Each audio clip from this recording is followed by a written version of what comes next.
Press দিৱসৰ সকলো সাংবাদিকলৈ আমি শুভেচ্ছা জ্ঞাপন কৰিছোঁ। শিৱসাগৰ ই-মিডিয়া সংস্থাই জিলা সাংবাদিক সংস্থাৰ সহযোগত আজি এক ব্যতিক্ৰমী প্ৰয়াস কৰিলোঁ। আমি ৰাষ্ট্ৰীয় প্ৰেছ দিৱস কিছু ব্যতিক্ৰমী ধৰণে উদযাপন কৰিলোঁ। বিশেষকৈ এগৰাকী বিশিষ্ট ব্যক্তিক মাতি আনি বক্তৃতা দিয়াৰ বিপৰীতে আমি আজি শিৱসাগৰ সমাজ জীৱনৰ বহু সংখ্যক বিশিষ্ট ব্যক্তিক নিমন্ত্ৰণ জনালোঁ। শিৱসাগৰৰ বহু দল সংগঠনৰ প্ৰতিনিধিক আমি নিমন্ত্ৰণ জনালোঁ আৰু তেওঁলোকৰ সন্মুখত আমাৰ সতীৰ্থ সাংবাদিকসকলে 24/7 সাংবাদিকৰ যি জীৱন যাত্ৰা, সাংবাদিকৰ যি মৰ্মবেদনা, সাংবাদিকসকলৰ যি সুখ, যি দুখ, যি ক্ষোভ, এই সকলোখিনি কোৱাৰ এটা সুবিধা ল'লোঁ। আৰু শিৱসাগৰ ই-মিডিয়া সংস্থাৰ উদ্যোগত আয়োজিত এই অনুষ্ঠানটোত কেইবাগৰাকীও আমাৰ সতীৰ্থ সাংবাদিকে তেওঁলোকৰ জীৱন যাত্ৰা সম্পৰ্কত মনৰ অনুভৱ প্ৰকাশ কৰিলে, তেওঁলোকৰ সুখখিনি প্ৰকাশ কৰিলে, তেওঁলোকৰ সুখখিনি প্ৰকাশ কৰিলে। আৰু একে সময়তে আমি ৰাজ্যৰ মুখ্যমন্ত্ৰী ডক্টৰ হিমন্ত বিশ্ব শৰ্মালৈ জিলা আয়ুক্তৰ যোগেদি আজি এখন পত্ৰ প্ৰেৰণ কৰিছোঁ, যিখন পত্ৰত আমি বিশেষভাৱে সাংবাদিকসকলক এখন বীমা পলিচিৰ অন্তৰ্ভুক্ত কৰাৰ আমি অনুৰোধ জনাইছোঁ।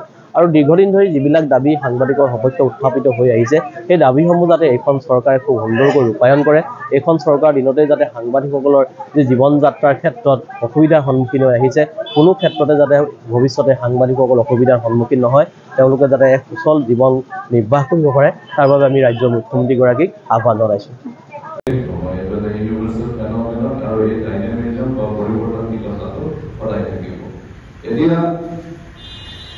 আজিৰ দিনত আমি দুটা শব্দ ইণ্টাৰচেঞ্জেবলি ব্যৱহাৰ কৰোঁ, ব্যৱহাৰ কৰোঁ, প্ৰেছ আৰু মিডিয়া।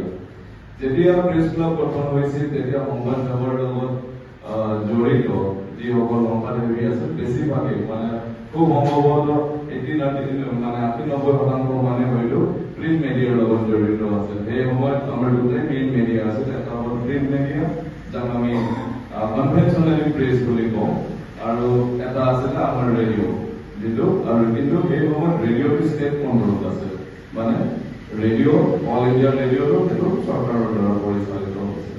কিন্তু পৰৱৰ্তী সময়ত ইনফৰমেশ্যন টেকনলজিৰ যি দ্ৰুত প্ৰসাৰ আহিলে, তাৰ লগতে আমাৰ প্ৰাইভেট নিউজ চেনেলছ আহিলে, প্ৰাইভেট মিডিয়া প্লেয়াৰ্ছ এণ্ট্ৰি হ'ল মাৰ্কেটত, ৰেডিঅ'ৰ ক্ষেত্ৰতো আজিকালি প্ৰাইভেট ৰেডিঅ' প্লেয়াৰ্ছ আহিলে। ৰাষ্ট্ৰীয় প্ৰেছ দিৱস উপলক্ষে ডিব্ৰুগড় জিলা প্ৰশাসনৰ উদ্যোগত আৰু ডিব্ৰুগড় প্ৰেছ ক্লাব আৰু বৃহত্তৰ ডিব্ৰুগড় প্ৰেছ ক্লাবৰ সহযোগত যিটো অনুষ্ঠানৰ আয়োজন কৰিলে, সঁচাকৈ অৰ্থবহ আয়োজন এটা।